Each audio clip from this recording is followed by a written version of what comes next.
Andy Raup, fifth grade teacher, Hawes School. My wife, Ellen Raup, is a fourth grade teacher at Hawes as well.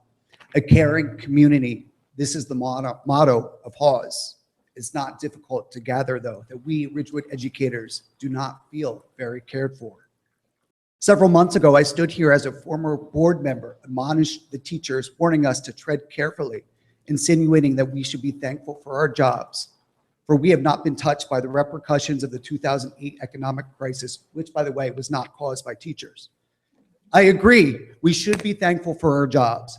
But as I read in a recent professional article, telling people to be thankful they have a job is an antiquated response that misses the point.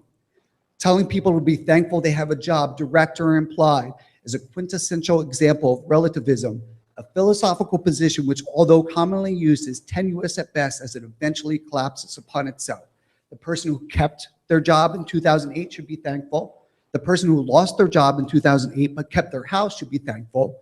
And the person who forecloses on their home and has the family to move in with should be thankful. And the person on the street that has charity of others should be thankful too. At some point, you can no longer use this to support an argument. And I believe we're at that point. I teach my students about aha moments, a close reading strategy that entails noticing when a character comes to a new understanding about him or herself or the way the world works around them. Here are three of mine. A question: how long would it take a teacher working in the Ridgewood district, touted as the highest paid district, to be able to afford a home in the general proximity? I don't know. It's like, how many licks does it take to get to a Tootsie Roll or a Tootsie Roll Pop? I know that myself and my wife have worked here a combined 20 years. We both have advanced degrees. We both have excellent credit. We've both never been on a self-funded vacation. We have scraped and saved, worked summers. It could come nowhere close to affording a modest home in the proximity of where we work without significant outside help. Thankfully, her father was not a teacher. The same board member who admonished us recently wrote in the paper that there's two sides to every story. I agree. You cannot portray us as the highest paid teachers without the situational context that we're in a county with the highest cost of living in the state, a county in which home prices are nearly 2.5 times the national average.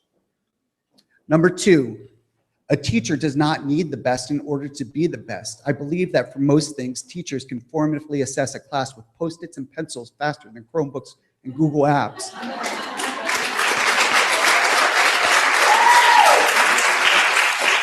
And that a teacher often gives up providing meaningful feedback in lieu of addressing and reporting technology issues. I'm an advocate of ed tech, so I'm not saying that technology is an unworthy initiative.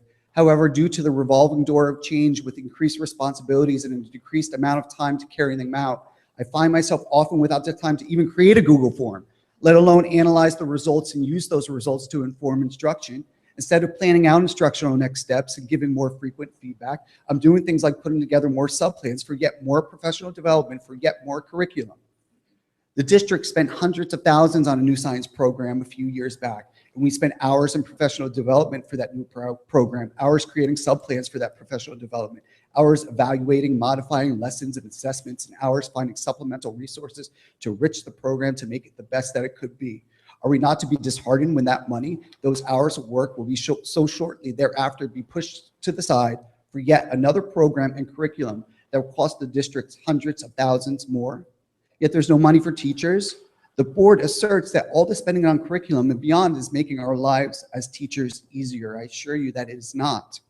We sacrifice a lot to still do our jobs well, to still make a great educational experience for the children that we serve. As one teacher at the last board meeting poignantly spoke to, we give up time with our own children for the children here. Teachers improve education, not things. But when things are invested in over teachers, you get tired teachers. Many of us, including myself, are working elsewhere to improve our situations, but getting 4.5 hours of sleep a night in the process, exhausted teachers are not the way to improve education. Number three, I count as two people, by the way. My wife and myself. Teaching is a dying profession. Over in England, the teacher shortage is reaching a crisis level. There are 500,000 qualified teachers who just don't want to teach. Agencies costing schools a lot of money are used to try to find teachers. Schools have to share applicants. Vacancies are filled by supply teachers equivalent to substitutes here. The reported problem: unsustainable workload. Teachers are tired. Teachers aren't paid well. Teachers aren't valued. The writing is on the wall. We are headed this way. There's a significant enrollment decline in college education programs at professional development for the 5th year in a row for our math program, new math programs. A couple of weeks ago, I discovered that Montclair State typically has 1,000 or more students enrolled in its elementary education program. It is now approximately 300. That's a 70% decrease. Who wants to be a teacher these days? And this increasingly shrinking pool of future teachers, whose teachers will they be? My daughter's teacher, your grandchildren's teacher, this community's teachers. And I can assure you that wheels are in motion for teachers here, teachers in this district, seasoned teachers, tenured teachers, passionate teachers are beginning to consider looking elsewhere or to consider leaving the profession they love. To this board, I know times are difficult. I know there's a 2% cap. I know there are curricular demands and regulations from the state, but there's also $2.5 million in savings from teacher benefit contributions, in addition to the generous spending by the district on things other than teachers. And when correspondence with the community contains the subject line, the REA, or consists of choice examples of a teacher making $100,000 instead of, say, the average teacher salary, or rhetoric like Cadillac benefits, then we are pitted against the community and portrayed as overpaid and greedy, contributing to an anti-teacher sentiment that is already crippling our profession. Every day,